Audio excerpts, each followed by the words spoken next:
$25,000? You're giving her $25,000? The words escaped my lips before I could stop them.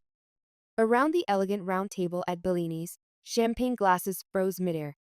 My sister Vanessa's birthday celebration screeched to a halt as 12 pairs of eyes turned in my direction. Claire, my mother hissed, her perfectly made-up face contorting with embarrassment. Not now. But it was precisely now. After 29 years of swallowed words and silent acceptance, something inside me had finally snapped. I have a question for you both, I said, turning to my parents. My voice sounded steadier than I felt. What's my address? They stared at me, confusion replacing annoyance. You don't know, do you? I turned to my aunt. Grace, do you know where I live? She nodded. Parkview Apartments on Maple Street, apartment 3B. I looked back at my parents. What company do I work for? My father shifted uncomfortably. It's that marketing place. Reynolds and Associates, my aunt supplied quietly. 29 years of being the second choice, the afterthought, the human ATM, and tonight would change everything. Flashback. Childhood. I've always been the second choice in my family. My sister Vanessa, 4 years older, was the golden child from the beginning. I remember sitting at the kitchen table when I was 10, proudly showing my mother my straight A report card. That's nice, Claire, she said with a quick glance, before turning back to Vanessa's B plus science project. Not everyone can be as naturally gifted as your sister. Those words became a refrain throughout my childhood. Not as gifted, not as pretty, not as charming. My father wasn't as blunt, but his actions spoke volumes.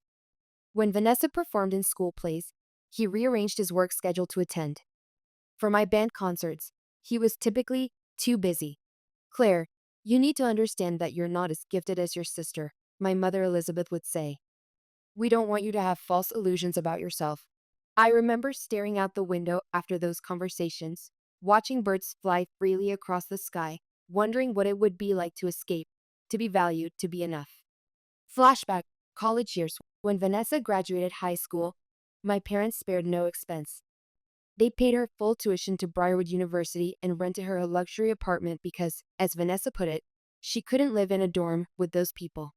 My father, Thomas, a construction project manager, had always preached about the value of hard work, yet he never expected Vanessa to work during college.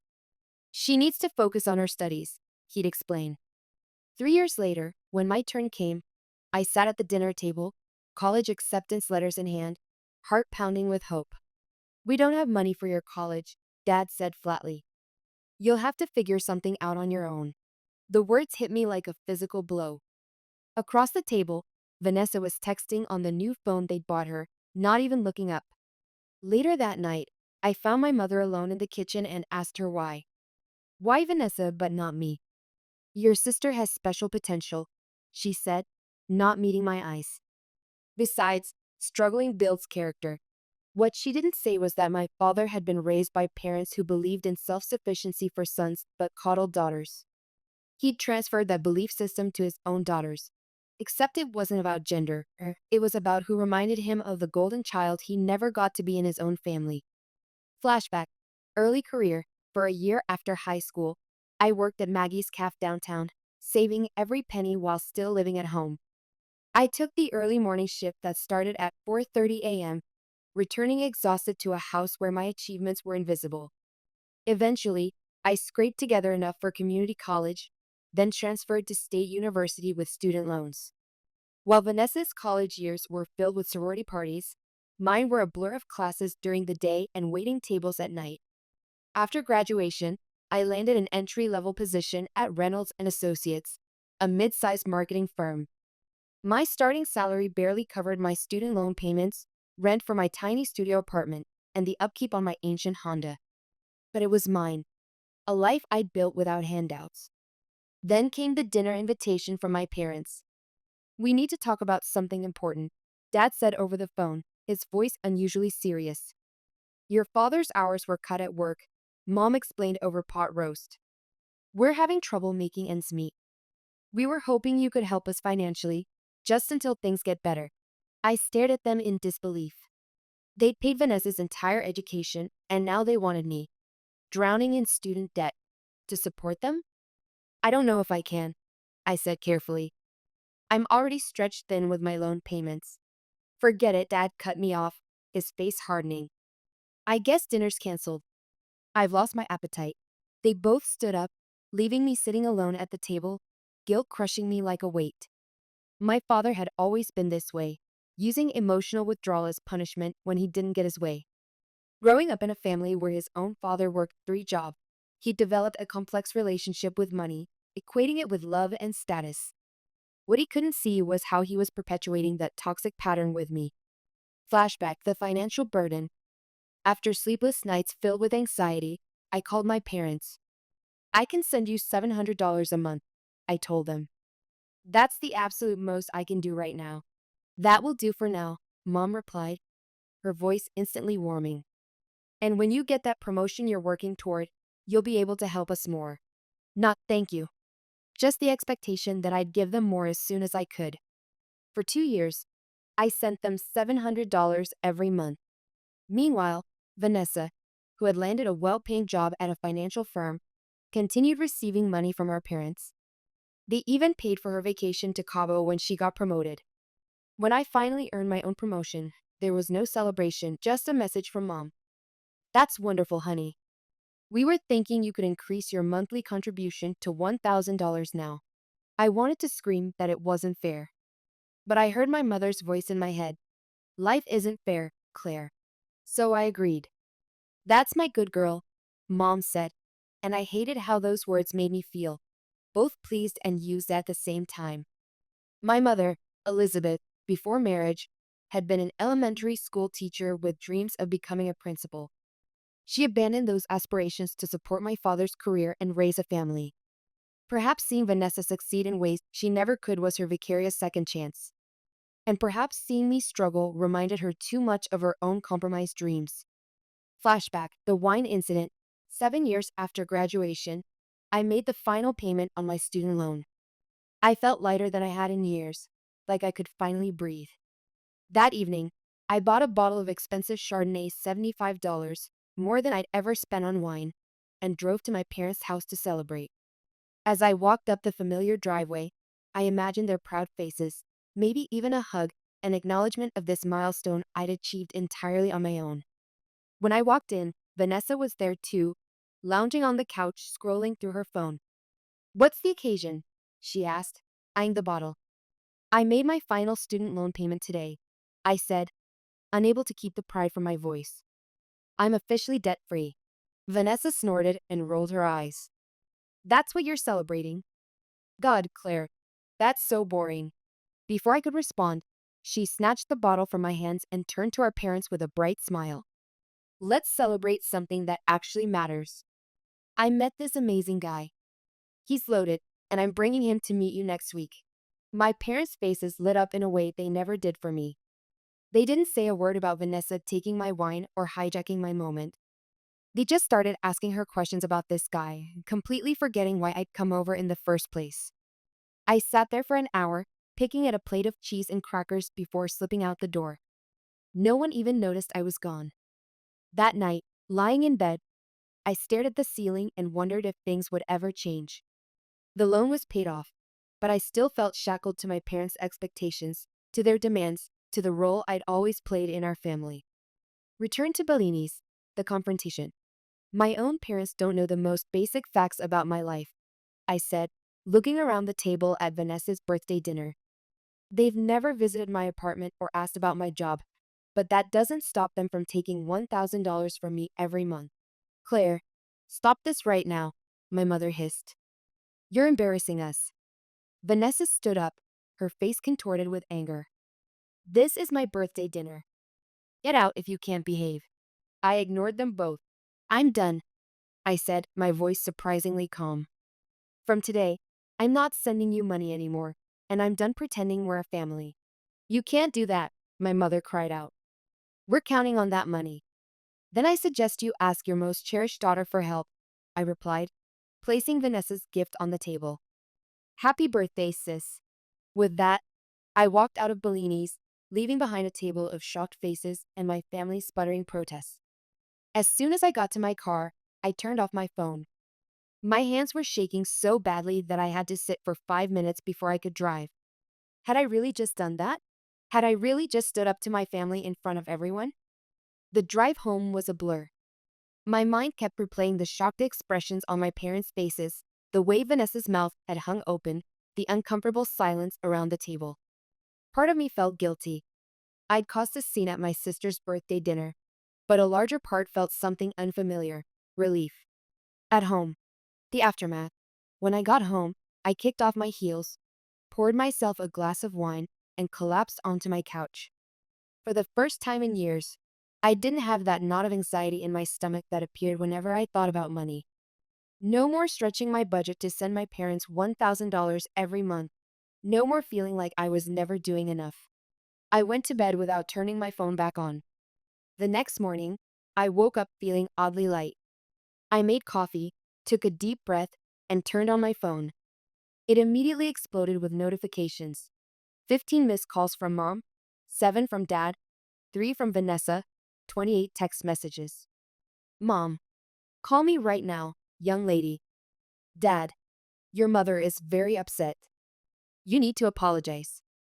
Vanessa, thanks for ruining my birthday, you selfish bastard. Mom, we're counting on that money, Claire. This isn't fair to us. Dad, after everything we've done for you, this is how you repay us. I laughed bitterly at that last one. Everything they'd done for me? Like what? Telling me from childhood that I wasn't as good as my sister? Making me work and take out loans while they paid for everything for Vanessa? Then I noticed other messages from relatives who had been at the dinner. Aunt Grace, I'm proud of you, Claire. It needed to be said. Cousin Ryan, that was intense last night, but you stood up for yourself, finally. Uncle Bob, your parents have always played favorites.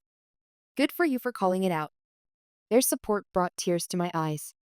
I'd spent so many years feeling invisible, feeling like I was crazy for thinking the treatment was unfair. Now others had witnessed it, acknowledged it. I wasn't alone anymore. With trembling fingers, I opened my banking app and navigated to the recurring payments section. I found the monthly transfer to my mother's account and hovered over the cancel button for a moment. I pressed it firmly. A confirmation message appeared. Recurring payment canceled. The sense of freedom was dizzying. 2 weeks later, the fallout. The next 2 weeks were surprisingly peaceful. I blocked my parents' and Vanessa's numbers. I went to work, hung out with friends, watched movies, and for the first time in years, I didn't feel like I was constantly treading water financially. I started putting the extra $1,000 into a savings account, fantasizing about maybe taking a vacation somewhere, something I hadn't been able to afford since college. Then came an email from my mother. Claire, we noticed the money hasn't come through this month. I'm sure this is just an oversight on your part, but we need you to fix it immediately. Your father and I are depending on this contribution. Please reconsider your hasty decision and resume the payments. Mom. No, how are you? No acknowledgement of what had happened at the restaurant, just a demand for money. I didn't respond. A week later, another email arrived. Claire, this has gone on long enough. We're your parents, and you owe us this much at least. The money hasn't arrived, and we've had to cancel several necessary expenses. Call us immediately. Mom. This time, I forwarded the email to Vanessa with a short message. Maybe you should help them out for a change. She responded within minutes. That's not my responsibility. You're just trying to get out of your obligations. They're your parents too, I typed back. Funny, they've always treated you like their only child. Now that money's involved, suddenly I'm their daughter too. She didn't reply. The unexpected visit. Another week passed.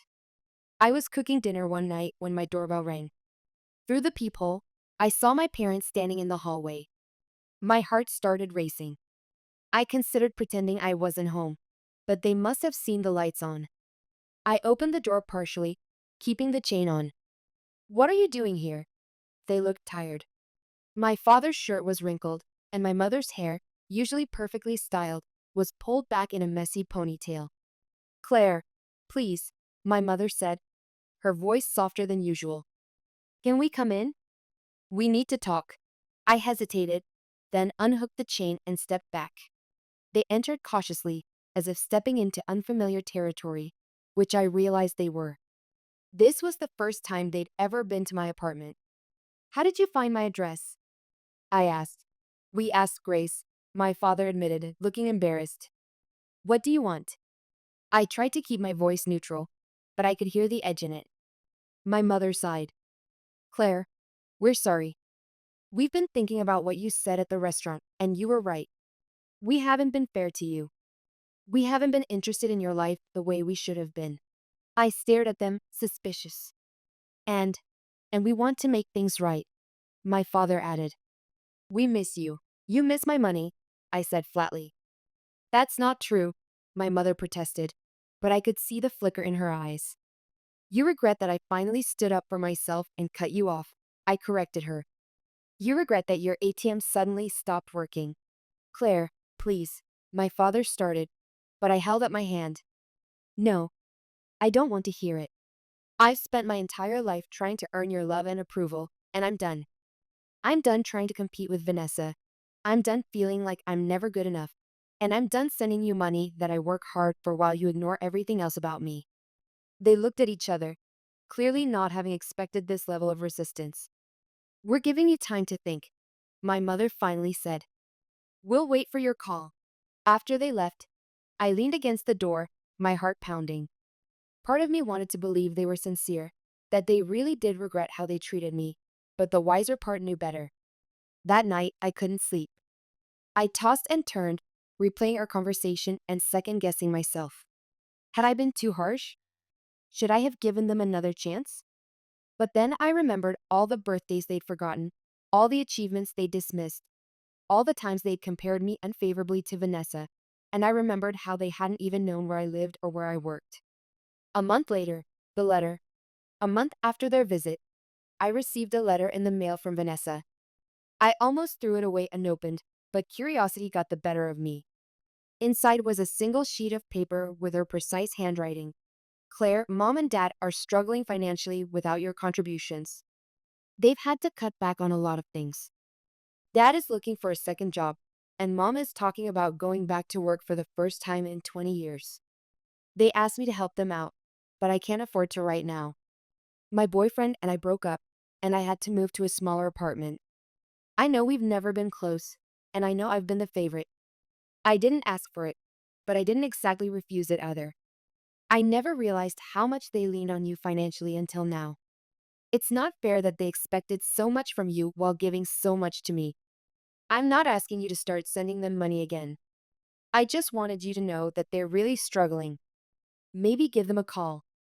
Vanessa. I stared at the letter in disbelief. Vanessa acknowledging the unfairness? Vanessa not demanding I restart the payments? It was so out of character that I read the letter 3 times, looking for the catch, the guilt trip, the manipulation, but there didn't seem to be one. That evening, I sat on my balcony with a glass of wine, watching the sunset and thinking about my family. For the first time in my life, I was financially comfortable. My student loans were paid off. I was saving money each month, and I had even started looking at cars to replace my aging sedan. All of this was possible because I wasn't supporting my parents anymore. But was I happy? Yes. I realized with some surprise I was. I had good friends, a job I enjoyed, and the freedom to make my own choices without constant guilt and pressure. I didn't need my family's approval to be happy. The phone call. The next day, I got a call from an unknown number. Against my better judgment, I answered it. It's Dad, came the familiar voice. Claire, please don't hang up. Your mother and I. We've been doing a lot of thinking. I waited, saying nothing. We were wrong, he continued, his voice breaking slightly. We've always been wrong about how we treated you. We took you for granted. We expected too much and gave too little, and we're sorry. Truly sorry. It was the first genuine apology I'd ever heard from him, but I'd been fooled before. Dad, No, let me finish, he interrupted. We don't expect you to send us money again. That's not why I'm calling. We miss you, and we'd like a chance to do better, to be better parents to you. I closed my eyes, torn between hope and suspicion. I don't know if I can trust that. I understand, he said quietly. We haven't earned your trust, but if you're willing, we'd like to try. Maybe. Maybe we could meet for coffee sometime, just to talk. I thought about it for a long moment. Maybe, I finally said. But not yet. I need more time. We'll wait, he promised, however long it takes. After we hung up, I sat for a while processing the conversation. Was this another manipulation tactic, or had they genuinely realized what they'd done? I wasn't sure, and I wasn't ready to find out just yet. 6 months later, coffee shop. 6 months after the confrontation at Bellini's, I finally agreed to meet my parents for coffee. It was awkward and tense at first, but also different. They asked questions about my life, my job, my new apartment. They actually listened to my answers. There were no comparisons to Vanessa, no subtle digs about how I could be doing better. As we were leaving, my father said, "We're proud of you, Claire. We should have told you that a long time ago." Those words, so simple and yet so profound, brought tears to my eyes. I didn't say I forgave them. I wasn't there yet. But for the first time, I thought that maybe, someday, I could. Epilogue. 1 year later, in the year that followed, I rebuilt my life on my own terms. I started dating again, made new friends, even took a solo trip to Europe with money I'd saved. I learned that I was stronger than I'd ever given myself credit for. I learned that I didn't need my family's validation to be happy. My relationship with my parents and Vanessa remains complicated. We're slowly rebuilding trust, one careful step at a time. Sometimes I think we might never be truly close, and I've made peace with that possibility. The monthly $1,000 that once defined our relationship has been replaced with something more valuable: boundaries. And in those boundaries, I've found freedom. Freedom to be myself, to pursue my own happiness, to realize that I don't need to be the golden child to have worth. I am enough, just as I am.